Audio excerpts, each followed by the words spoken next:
Hi, seventh graders. Today we're going to be reviewing Unit 1 content related to the causes of the American Revolution. Our goals are to describe the events and tensions that led to the American Revolution starting. So before we get started, let's kind of remind ourselves of where we began this year and where we are in the world. So here we are in New Orleans, and we learned this year that Great Britain, which is a European country, England's right here, decided to send and create colonies in North America. These are the 13 American colonies that eventually become the United States of America. We know that a lot of people came to the America looking for economic opportunities, chances to make more money, and other people came to America looking for religious freedom. For a good while during America's colonial period, the colonists are really happy. They like being British subjects and they consider themselves British. They're proud of Great Britain.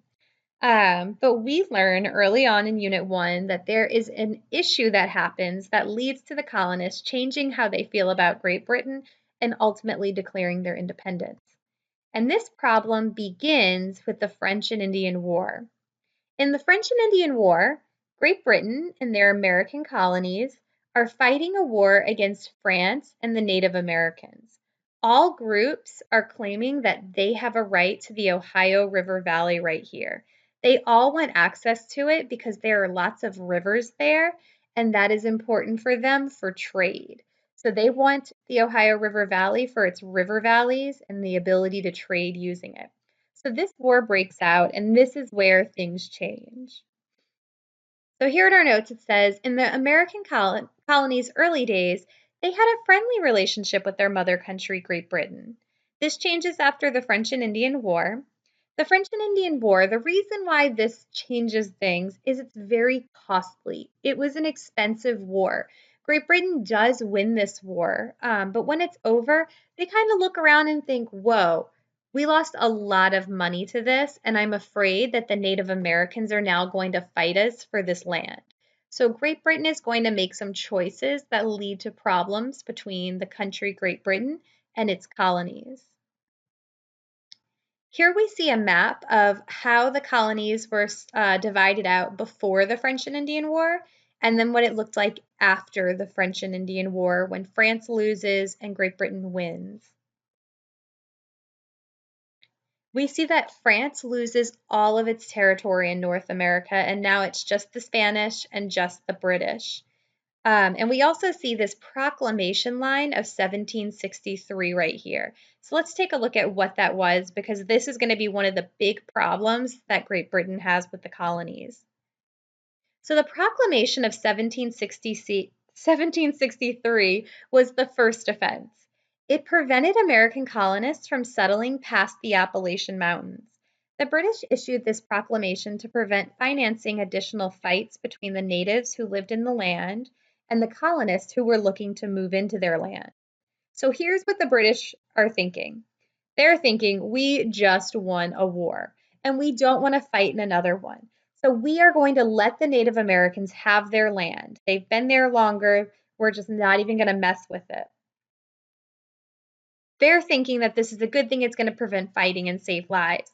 The American colonists, however, are thinking, we fought in this war for you. We deserve to live in this land. So the colonists become very angry about the proclamation line of 1763.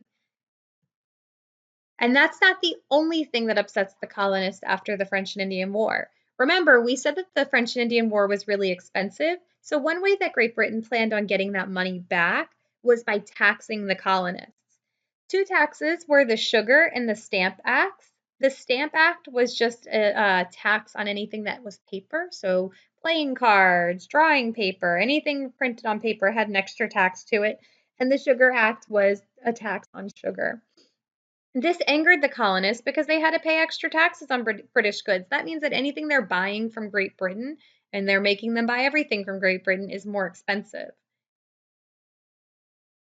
The Quartering Act was a law that required British troops to be quartered in colonists' homes. That means that colonists had to welcome them into their homes and let them stay with them. And so that's not going over so well when the colonists are really upset about these taxes and they have to let the people in their homes who are enforcing the taxes, it's just causing more and more tensions. And the colonists aren't just angry that they have to pay money for these taxes, they're mad that they weren't given a say on those taxes. They're particularly angry that they had no voice in the British government body Parliament that passes these laws. So, Parliament, here's a drawing of what it looked like back then, was just a bunch of people in Great Britain that would come together and pass laws. No colonists were allowed to send people there.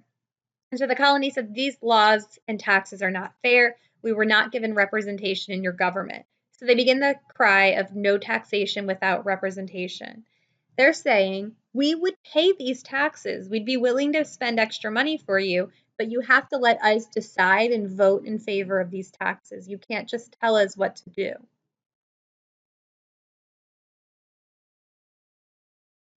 And so here we see some people protesting against the Sugar Act and the Tea Act and that rallying cry of no taxation without representation. Give us representation in Parliament and then we'll vote for your laws and follow your taxes. So the colonists choose to protest many of the Quartering Act and these acts on purchased goods. They protest through a variety of methods. One, they boycott goods. When you boycott something, you refuse to buy it as a form of protest. The colonists stopped buying British goods so that they don't have to pay the taxes and the British make even less money. They made speeches against the British, like the give me liberty or give me death speech. They used propaganda techniques like calling the Boston Massacre a massacre. Do y'all remember the Boston Massacre? Only 6 people die. That's not a lot of people. It's not really a massacre. But by calling it a massacre, they got more colonists to join in on their side and get mad at the British. Colonists also used demonstrations like the Boston Tea Party to get their point across that they were mad at Great Britain. And here we see a picture of the Boston Tea Party where the colonists dressed up as Native Americans and dumped their tea into the Boston Harbor.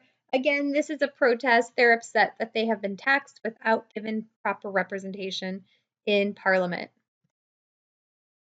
And tensions continue to build until the American colonists finally get together at the Second Continental Congress and they write the Declaration of Independence. Soon after this, they send it to Great Britain. Great Britain reads it. They're like, oh my goodness, you guys think you guys are going to be a free country. And a war breaks out. Great Britain thinks that they're going to fight this war and make America stay its colony. American colonists think they're going to fight this war and become a free country. I think you guys already know how it ends. And so before we close out, we're just going to take a look at this timeline and answer a couple of questions. A reminder about how we read a timeline. A vertical timeline like this has the earliest event at the very, very top. And then as you go down, you get to more recent events, later events. So kind of like a waterfall. The French and Indian War and the issuance of the Proclamation of 1763 is our first event. And it goes all the way down in history until that Declaration of Independence is written.